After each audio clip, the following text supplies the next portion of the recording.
Kowe kelingan ora? Jaman aku tok kon dadi tim sukses. Neng Mandura mbiyen. Pokoke nyoblos Baladewa. Kowe janji arep ngedeke WC umum sprene ora kelakon. Sprene aku isih mancik neng watu. Nganti kena banyu sithik-sithik kae lho. Mak sring penake ora jamak-jamak. Bagong edan tenan. Hah? Pirang tahun kowe dadi Narendra, ora kelakon apa sing tak janjekke. Semar mbiyen yo melu ketayalan. Kowe arep dadi ratu kowe. Lah kok saiki kowe bareng dadi ratu ana wong cilik, ana wong kere kaya ngene tau neke. Tau neke wong kere, wong gedibal. Sadar diri, Mas. Derajat pangkat ki ora tekan modar. Bondo donya ora tekan modar. Kowe karo aku ki ning ngarepe sing ngakarya jagat ki padha derajate.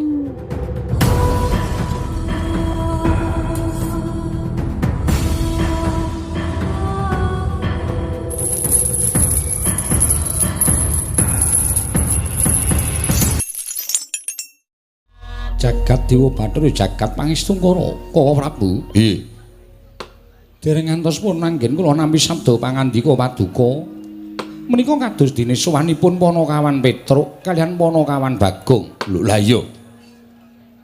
Lah iki ning apa Petruk sore-sore sowan ana negara Indrawati iki wigatine apa Kresna? Dimbalana. Nadyan dikaya ngapa Petruk iki ya abdi Indrawati ya abdi Ngamarta. Kasinggihan mekaten. Dimbalana apa wigatine? Mbok menawa perlu ing bakal diaturake marang sira Yai Prabu Kresna. Koko Prabu lenggah prayogi. Ya. Petruk padha kanthi harja sapraptamu ning negara Indrawati Panakawan. Nunamit pasang Kalimantabe tinebene ing ladone dumawahing tawang tuwang sinuwun linepatna ing tulak manu. Menawi wonten lepatak ingkang ngabdianipun sowan ngabiyantara kiranging tata krami kiranging unggah-ungguh kula nyuwun pangapunten jenengatanipun kula menika namung batur. Iya ya Petruk ora dadi ngopo. Wilujeng sowan kula niring sambikala kepareng kula ngaturaken sembah sumungkeping pangabekti kula kunjuk sinuwun. Petruk ndak tampa pangestuku tampanana kula pundi nggo jimat dayanana ing kasantosan. Panakawan Bagong padha rarja sak praptamu Panakawan. Panakawan Bagong padha rarja sak praptamu Panakawan. Panakawan Bagong padha rarja sak praptamu Panakawan. Ora iki Bagong iki ditimbali kok krungu ora iki? Kowe iki ditimbali Yai Prabu Kresna krungu ora? Krungu. Lho. Krungu kok meneng wae. Agi nganu ngrasake mambu bakmi. Bagong iki ora beda karo nggone dhewe ya, Tru. Ngomah kae ambune ming telek wae. Kene iki kraton iki ana ndi sing mambu sate, ndi sing mambu bakmi. Ha iya ya, beda kraton karo nggone dhewe. Ngene piyai luhur karo kere-kere kaya awake dhewe wis ora bakal padha. Timbali sinuwun Kresna. Heeh, Pak. Bagong Dalem padha kanthi harja sak praptamu. Tansah pinawinganing kawidadan ring sambikala kepareng kula ngaturaken sembah sumungkeping pangabekti kula kunjuk sinuwun. Iya ya Bagong ndak tampa pangestuku tampanana. Kula pundi nggo jimat paripe dayanana ing kasantosan. Iya Bagong prayoga nunggunmu lungguh. Sampun boten kirang sekeca sinuwun Prabu Sri Bathara Kresna. Petruk kandung bolong padha rarja sapraptamu. Sinuwun Mandura wilujeng bekti kula kunjuk Den. Yo tak tampa. Pangestuku tampanana. Kula pundi nggo jimat paripe. Ponokan Bagong padha rarja sapraptamu. Mengetunipun sinuwun Prabu Baladewa wilujeng bekti kula kunjuk nggih pun. Yo tak tampa pangestuku tampanana. Nun inggih sanget anggen kawula ndadosaken jimat paripe. Wah, kowe kami sosolan lambene ra. Petruk kandung bolong padha rarja sapraptamu. Pangestunipun Ndara Sencaki wilujeng bekti kula nggih Den. Yo Petruk tak tampa prayogakna. Nun inggih Bagong. Nun Padha kanthi rarja sapraptamu. pinayunganing kawidadan ring sambikala Ndara Setyaki bekti kula kunjuk Ndara Setyaki. Muni Setyaki kok dadak dilek suarane ora. Ya Bagong tak tampa pangestuku tampanana. Kula pundi nggo jimat paripe dayaning pasantosan. Petruk ora harja Petruk. Ndarawati Udawa. Iya. Wilujeng Den bekti kula kunjung Ndara. Ya tak tampa pangestuku tampanana. Nun inggih Bagong padha rarja Bagong. Ndara Udawa. Iya. Wilujeng, Den. Iya Bagong, suwe ra ning nggon aku kowe. Nggih, sibuk. Kula saniki dadi ketua pemuda. Ketua pemuda kok wis bantongan kaya ngono. Sesuk nek wonten wektu sing mirunggan kula tak nyelake nggih. Iya. Pun panen apa? Wis Napa? telo Wah, cocok kuwi dibakar. kari gagange. Terus maksudnya kula kan ngerokoti gagang. Ya ora sanesu. Kuwi ora dipun sekecakaken nggih Ndara Dawa. Lho, kuwale. Oh nggih, Dik. Disekecake Bagong. Nggih, sampun mboten kirang prayogi. Petruk dalem eneng apa? Sowan tanpa tinimbalan gawe kaget. Ana wigati apa Petruk? Sepisan kula ngaturaken tebah Siti Sekul binung teling ngron klapa. Apuren ta mbok bilih wonten tepat kula anggen kula munjatung sapa paduka sanata. Ora dadi ngopo-opo ana kawan. Matur suwun. Dungkap angka kalih. Kula menika dipun utus dening Bapak Semar. Mboten saking pikajengan kula piyambak, tuwin mboten saking ngarepe Bagong niku mboten. Ning pancen kula sowan dhateng negari Ndarawati niku enten ingkang ngutus nggih menika Bapak Semar Badranaya. Bapakmu ya gene. Bapakmu kena apa? Kok utusan sira Panakawan sowan ning Project Ndarawati. Ngeten sinuwun. Karang kadempel niku wonten kejadian sing luar biasa. Tegese piye Petruk? Saniki bapakne Bapak Semar niku anake ora ming 3. Lho, anake bapakmu ora ming 3. Nggih.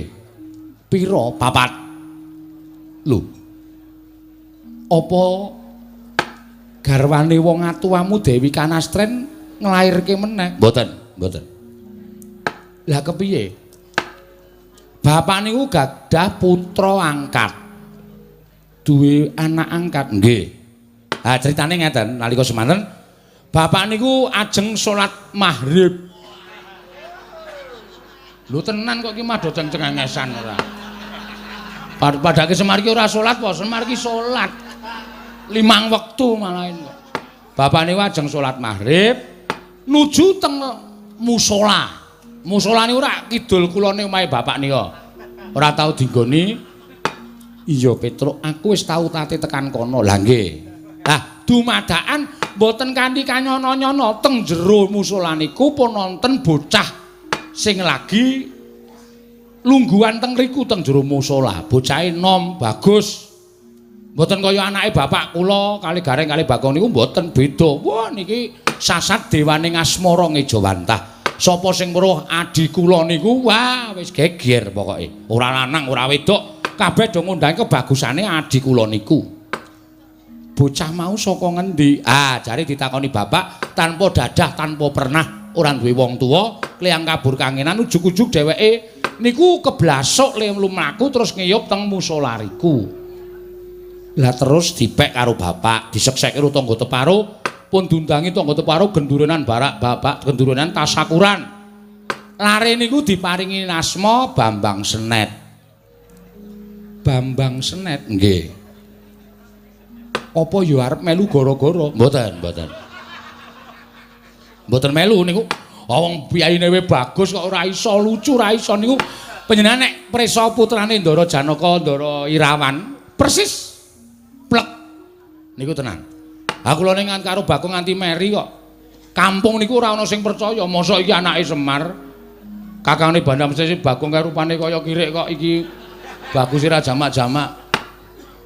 Ngoten niku.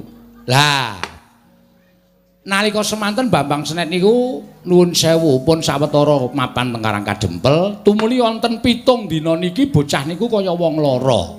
Bocah niku kaya masuk angin, ora tau gelem ngewangi bapak teng sawah teng Tegal, ora tau resik ngomah, entene ming teng kamar tidur utawi teng patenggan.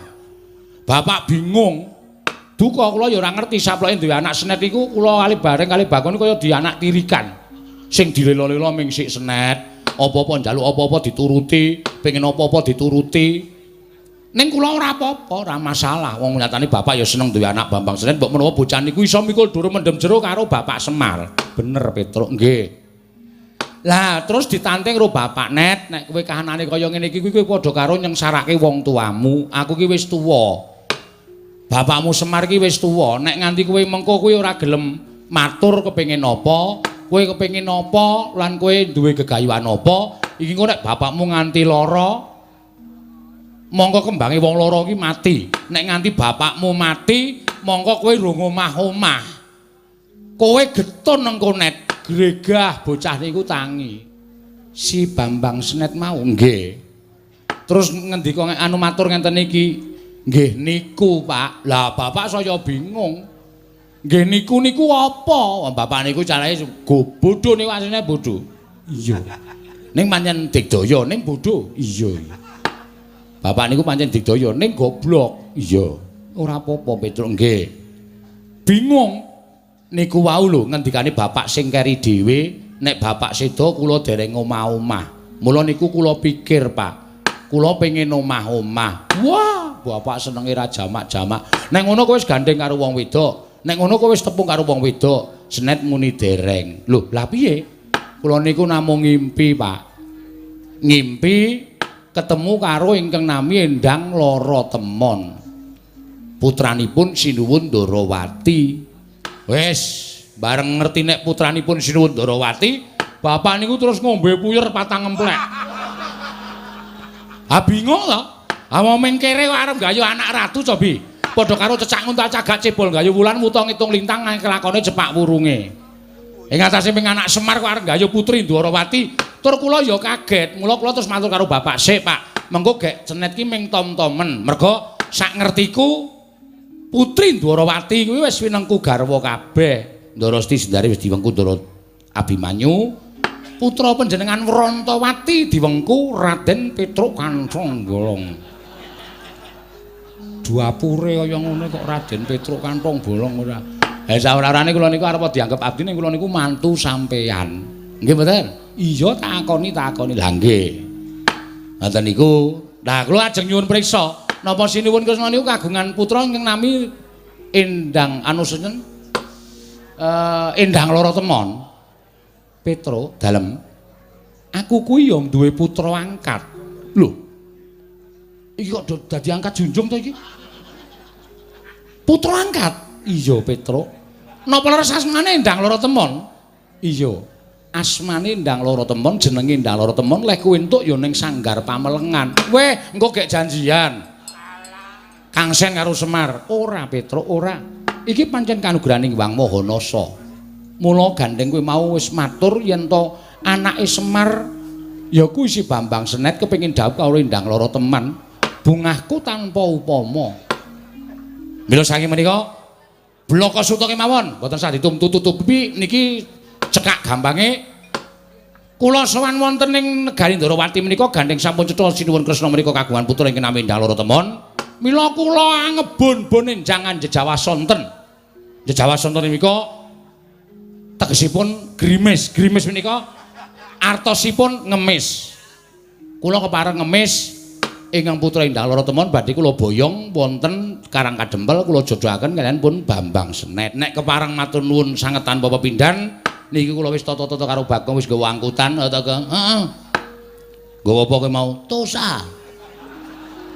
Manten putri kok diangkat kaya areng ora. Anane kuwi kok nggawa kok. Duwene kuwi ya kowe. Niku kepareng badhe kula boyong wonten Karang Kadempel. Upami Sinuwun menika nggadahi ruba, upami Sinuwun menika nggadahi pepinginan, utawi Sinuwun menika nggadahi pangandikan, pepanggil saking pinanganten kakung kula aturi paring dawuh. Menawa waton dudu Brana Picis, waton dudu Mas Mutiara Hargya Jamrut Hergeni, tuwin boten bondo donya kula saged ngaturaken. Ning nek perkara sampeyan niku terus duwe pepinginan Petruk, anakku wene ana asok tukon dhuwit sementen 100 yuta. Ampun, modar kula. Pun genah ora duwe. Ning nek liyane niku tak sanggupi. Ya ta, Gong? Jelas. Rasa kuwatir. Njaluk patine gareng apa? Wah, pacule saiki. Ya ora njaluk patine gareng ora. Aja mesake Kakang niku kaya sengit aku suwe-suwe. Nyawang gareng ki suwe-suwe awake cilik ndase gedhe. Heeh, ya wis men to. Iya, Pet nggih. Petro dalem ning aku bingung. Lho. Sebabe ngerti yo. Sadurunge kowe sowan iki mau, Koko Prabu Mandura ya rawuh. Nggih, kula ngertos Sinuwun Mandura lenggah. Lah sebabe kok bingung? Merga Sinuwun Mandura uga diutus dening Yai Prabu Duryudana. Lho. Diutus kena nanjeke anakku Endang Lara Temon bakal diboyong didhawuhi karo Lesmana Mandra Kumara Petruk. Endang Lara Temon didhawuhi kalih Lesmana Mandra Kumara. Ndara Lesmana Ngastina? Iya Petruk. Wo, Gong. Kukut le. Kukut piye? Kalah dhisik Karo Sinuwun Mandura. terus kono arep ngapa ta? Boyong Endang Lara Temon didhawuhi karo Lesmana Mandra Kumara. Sapa? Endang Lara Temon Didhawuhi karo Lesmana Mandra Kumara. sing dikongkon Prabu Baladewa. Prabu Baladewa ngapa rene? Didhawuhi nganu diutus Sinuwun Prabu Duryudana kon boyong Endang Lara Temon. Heeh, kuwi gatine Dawuhi karo Ndara Lesmana. nang Ngastina. Heeh. Kapan kuwi? Gong, awak dhewe iki ora sida mboyong Endang Lara Temon.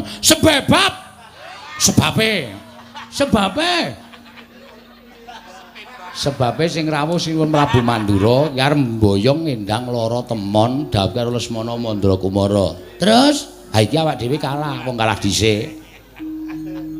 kowe ora wani matur. Ki aku nek matur gegeran. Nek aku kok matur mesti rame. Ngene mundurne. Hah? Mundur. Kowe wani apa? Kecil. Tengok anteng aku sing jelaske. Iya. Ning kok nek geger tandangi lho. Iya, iya. Aku ngopo? Aku mung ngomong tok, aku MC e. Wo. Pranata cara padake lho Mas. Pranata cara leh ku nyuwara gegeden lho mau, Truk. Assalamualaikum. Ya pranata cara barang ya tok saut ya ngapa. Keparang matur Sinuwun. Nuwun sewu kula nglajengaken rembakipun Petruk. Iya. Sampeyan mau ngendikan apa? Endang Lara Temon bakal didhawuh eneng negara Ngastina karo Lesmana Mandra Kumara. Oke. Ning ngeten Sinuwun. Sing jeneng wong tuwa, nggih ta? Iya. Wong tuwa niku ora ana lho. Siji teng donya niki wong tuwa sing anake kepengin rekoso. Ora ana wong tuwa duwe anak wedok sing anake wedok mengko kepengin rekoso, uripe ketula-tula, uripe ketoyong-toyong niku mboten wonten. Sing digadhang wong tuwa sak donya niki arep ndhe anak lanang utawa wedok, anak esuk iso gawe marem wong tuwa. Merga tentrem lan kabagyaning anak niku dadi swarganing wong tuwa. Iya, Bagong. Nggih, arep niku anak sampean angkat. Ning nun nek uripe kepenak, uripe kebak kabagyan wong tuwa nyawang ki arep wong tuwa ki isih umure isih dawa ning kaya wis anguk-anguk swarga. Iya, Bagong. Nggih, terus saniki kula tak takon. Kowe arep takon apa? Nek putra panjenengan Endang Lara Temon niku dipek Lesmana niku nuwun sewu, apa bahagia? Apa bahagia? Lho, mestine ya seneng. Wong Lesmana kuwi calon gumanti keprabon negara Ngastina. Ah, pikirane do cethek kok. Nuwun sewu, berpikir yang panjang. Jangan hanya jangka pendek tapi jangka panjang. Sing kandhane Lesmana ajeng dadi ratu nang Ngastina niku sapa? Lho, mestine rak ngono ya sak lengsering Prabu Duryudana. Prabu Duryudana niku lengser niku sesuk katandha ana perang gedhe, perang Bratawuda Jaya Binangun. Apa, Kang? Perang Bratawuda. Bratayuda. Hah? Yuda. Yuda. Kok wuda ora? Isis. Bratayuda Jaya Binangun. Lah niku mengke sing menang Pandhawa apa Kurawa durung ana sing ngerti. Kok wis dicalonke iki lho. Kula rak takon. Tur. Iya, piye? Saniki sampean ngerti mboten? Lesmana niku anak ratu, panjenengan anak ratu. Ning Ngene iki apa? Lesmana alias kurang saon. Lho, kurang saon. Pekok. Kencir. Saman tahu bro, anak ratu kok melu parkir teng pasar? Nek ora Lesmana ora bakal kelakon. Ha niku mergane Lesmana niku rada selip ngoten. Nek sampeyan ngrabekke putra panjenengan karo Raden Lesmana niku napa panjenengan mboten nyemplungake putra sampeyan wonten juranging kesangsaran. Ayo. Upama mengko kelakon dhaup karo Ndara Lesmana, bapakne kencir, ibune ayu, anak-anak mesti ya pecuk. Wes, sampeyan sinuwun Ndarawati kagungan wayah mijil kakung ning pekok. Jawi kula tak nyuwun pesa, napa mboten sampeyan mboten kewirangan. Ngoten niku lho sinuwun. Mboten kok kula wajeng pripun-pripun, ora kok kepiye-kepiye mboten. Ning nuwun sewu, wong ajeng rabekke anak niku dicincingi bobote mantumu dhisik. Ngoten nek cara kula. Piye le labuh tumrap masyarakat, labuh tumrap kulawarga, srawunge piye? Lho, nek senet niku pendak minggu ora ana kerja bakti wae ngangkati watu dhewe. Niku adik kula merga tresna karo Karang Pradesan, tresna karo desane, rumangsane nek dheke urip iki enten Karang Kadempel, arepa dudu bumi wutah getihe, ning tresna karo Kadempel. Ngoten. Dadi soalé iki dodokane engko sik. Ha ngopo? Angger dak-dak kudu arep omong wae aku. Ya. Niku kula aturi menggale ora sak penake dhewe. Ngoten. Arepa Bambang Senet niku mung anake Semar. Ning nek tresna padha tresna, keplok tangan loro. Ngoten. Niku bakale mulya uripe, merga ukurane mulya karo ora kuwi tumrap kula wong urip ing alam padang mboten kok kegurugan brana picis duweni derajat pangkat sing dhuwur. Mboten. Niku kanikmataning lair tumrap kula. Ning kanikmataning batin niku angel digayuh. Kala mangsa loro-lorone niku mor misah. Iso nggayuh kanikmataning lair ning ora iso kedunungan kanikmataning batin. Ning semono uga iso ngrasake kanikmataning batin, kanikmataning lair mesti melu kepenak. Niku lho dipenggalih. Ya, Tru? Gong. Ana Ndara Baladewa kowe ora sadar ya. Kowe muni ngono kuwi ana Ndara Baladewa. Kowe kok ora omong mau-mau ta, Tru? Wis kebaca ta iki? Aku iki tengok nang kene kok ora weruh ngono lho. Omonganmu kuwi marai panas wong. Ha iki sing diutus saka negara Ngastina malah Lesmana rada petuk, Lesmana rada kentir. Iki nek nganti nesu tanggung jawab. Berapa kali aku iki kepergok Baladewa nyatane ora wani tenanan karo aku. Wis karepmu lah ora usah melu-melu tanggunge, ora usah cerewet kowe. Iya. Ngoten, mang penggalih. Ajeng diparingke sinuwun Mandura sing minangka utusaning sinuwun Prabu Duryudana dhawuhe kalih Endang Lara Temon kalih Lesmana nggih monggo terserah niku panjenengan. Kula ora arep ngregon-ngregoni. Nek sampeyan tresna kalih Bapak Semar, sampeyan ngakoni tau labuh dilabuhi karo Semar, berarti sampeyan isin duwe rasa males kabecikane Bapak Semar. Nek sampeyan ora iso maringake ndala telmo dhateng Bapak Semar, didhawuh karo Endang Senek anu Bambang Senet. Niku ateges sampeyan nuwun sewu lho, kula mboten ngarani. Ning jebul kula iso ngarani ra ketang mintak batin, Nalendra Ndarawati niku mboten iso ngakoni kabecikane wong liya. Niku parah, niku fatal tumrap kula. Wah, wis pocokan.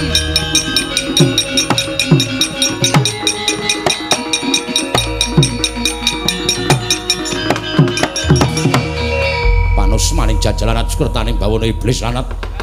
Wah, menungso ora tatanan. Tak empet-empet kok saya ora kuat rasaning Baladewa.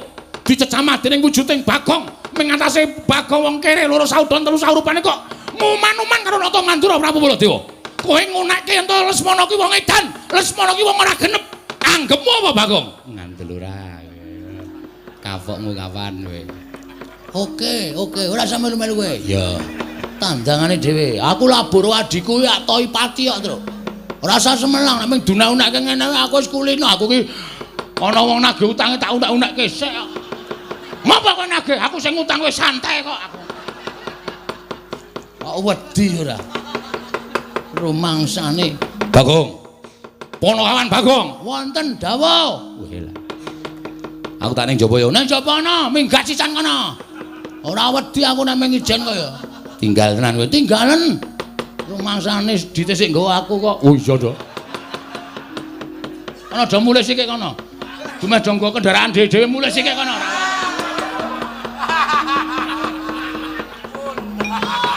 Bagong. Wonten dawuh. Kowe mau ngucap piye? Lali. Wis mau kok wis ora tak pikir nek mau. Kowe ngunekke Lesmana apa? Piye? Rada edan. Lesmana ki sapa? Anake Duryudana. Lho, jangkar. Ala ora ana wonge kok kowe iki ngapa ta? Nek ana piyayine ngono iki aku nganggo sinuan. Nek ana piyayine aku nganggo Raden. Ha wong ora ana dijangkare kok. Wong kono ya ora krasa kok geger. Kowe ngino karo putra Ngastina, pancen kepara nyata. Gadiwa Bathara. Kresnane nganti kebrebeken kae. Kowe ngino karo Nata Mandra Prabu Baladewa. Kowe ngias karo utusaning wong Ngastina, pancen tak sengaja kowe arep ngopo? Mergo nek ora tak kaya ngenekke iki, yakin Sinuwun Prabu Ndarawati mesti wedi karo Prabu Baladewa. Terus endang lara temon diparingi karo sampean. Niki pancen tak jarak. Niki wis dadi sistematis kula. Niki wis tak gonta-gonta saka omah. Nek kira-kira ana sing barengi rembug, mungsuhe Bagong. Yen ngono pancen tok jarak kowe wani karo Baladewa. Nun sewu Mas, kula jane ora arep wani ning gandeng sampean nantang kula. Kula niku wong sing ora tau mambu penantang lho, Mas. Nek sampean arep jajar karo Bagong, oke, ora masalah. Lu jual gue beli pokoknya. Tur kula tak takon karo sampean, saniki tak takon, kula sing ngomong niku nyata apa ora? Bab apa? Lho Lesmana. Kentir ora? Lho arep kentir kene iki anak ratu. Alah, ora tandadamune anak ratu anak omah anggere kentir ya kentir ngono beres to. Wong nyatane ya kentir kok sampean geger. Tur sampean iku mbok kudune metong diutus karo Prabu Duryudana kon nglamarke Lesmana. Lesmana niku wong sebel sial, ora tau entuk kanugrahan, ora entuk kamulyan. Nglamar sapa-sapa gagal. Nglamar Ndara Pergiwati, Pergiwa gagal. Nglamar Ndara Wrantawati, nglamar Ndara Siti Sendari gagal. Lesmana niku nyenengi bakul mie ayam ora sida. Wis kebaca dijiwiti bokonge barang. Cetot. Mulane kok esuk tuku mie ayam, awan tuku mie ayam, bengung sore tuku mie ayam, wah seneng karo bakule. Bareng ngono terus emoh bakule terus jingkat-jingkat. Nika anak ratu sing ora tau entuk kanugrahan kok. Dadak sampean kok dadak gelem kok nglamarke. Ayo kewirangan. Jelas kewirangan sampean. Nadan aku kewirangan nang aku duwe kewajiban kudu sambaya ngendang lara temon. Mula sampeyan dadi pepalanging Baladewa. Ora rantas malang-malang bakal tak putung. Oke. Monggo dadi palangku kowe. Kowe saiki bali yo. Terus omong karo bapakmu Semar. Bambang Sret kon ngrabekke wong Karang Pradesan. Bambang Sret ki wong desa. Adimu Bambang Sret anake Semar Angkat kuwi wong desa. Kuwi wong kere, kuwi wong ora duwe. Kok ngangkah dadi mantu ratu ki ora melek mripate. Kon ngilo karo cengele bapakmu. Kowe muni piye wae? Muni pripun sampean? Bapakmu kan ngilo cengele.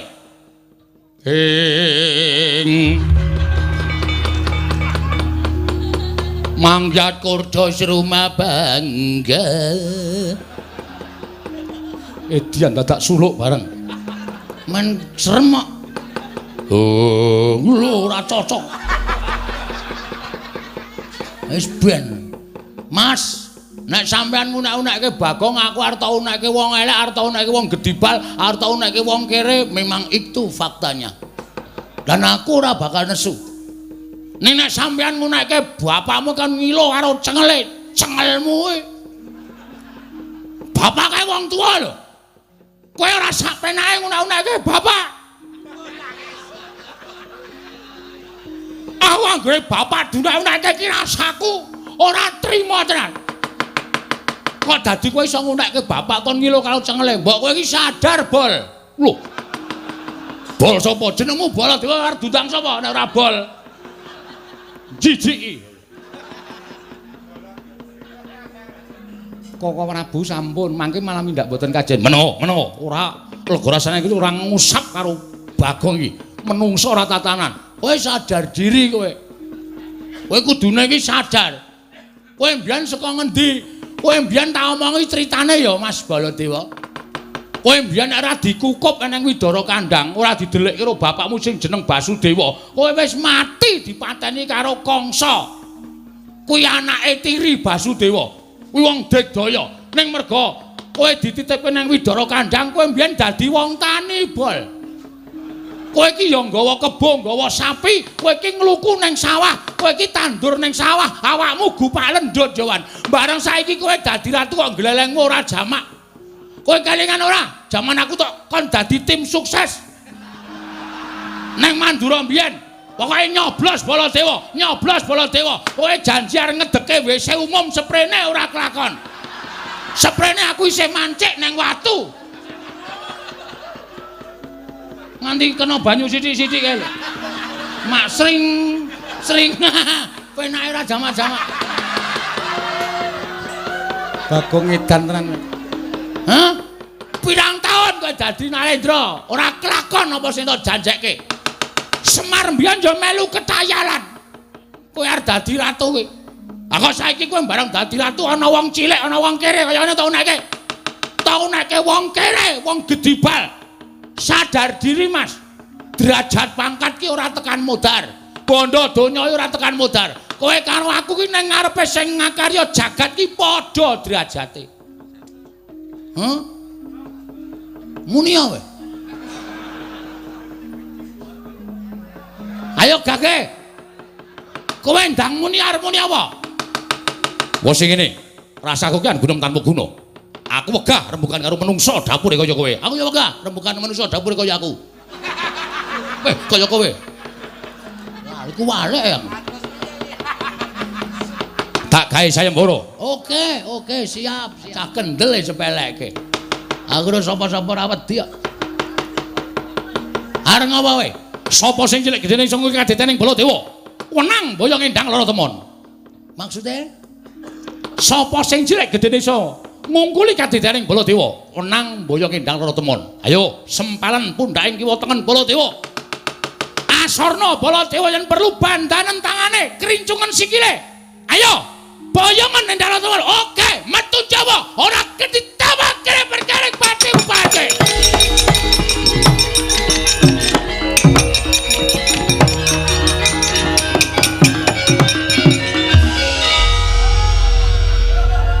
Cah edan ora ana to iki.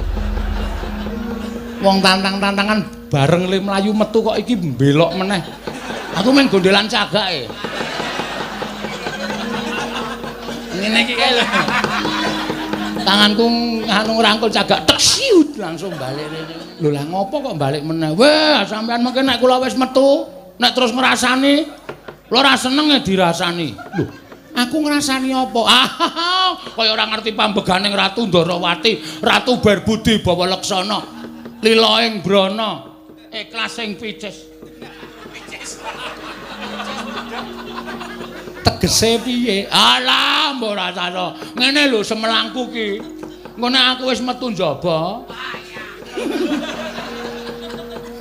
Terus sampean ngrasani aku ora seneng aku nek dirasani. Lho, le ngrasani piye? Aduh, Bagong kae urung tak sangoni ngono. Ayo, ada. Alah, ayo. Ora. Kok karo guyu? Moh aku. Nek sangoni nek. Lho. Kuwi jenenge njaluk. Oh, ya dikalang-kalang ora ngekeki.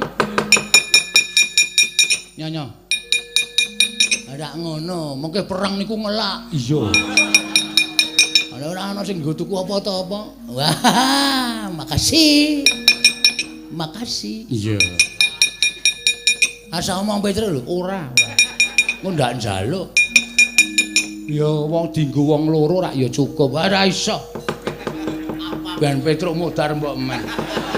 Petromu perang anti megap-megap ora tak goleke wedang kok. Biyen ora tak tukoke. Kangge wong banyu putih, Gong, banyu putih. Uyuh wae, uyuh. Kowe karo dulure kok kaya ngono to, men. Nika sapa nika kok limbo kok matane abinge ora jamak-jamak. Beleken apa pripun? Abdi Ndarawati. Wah, cocok kae jan. Edan. Wah.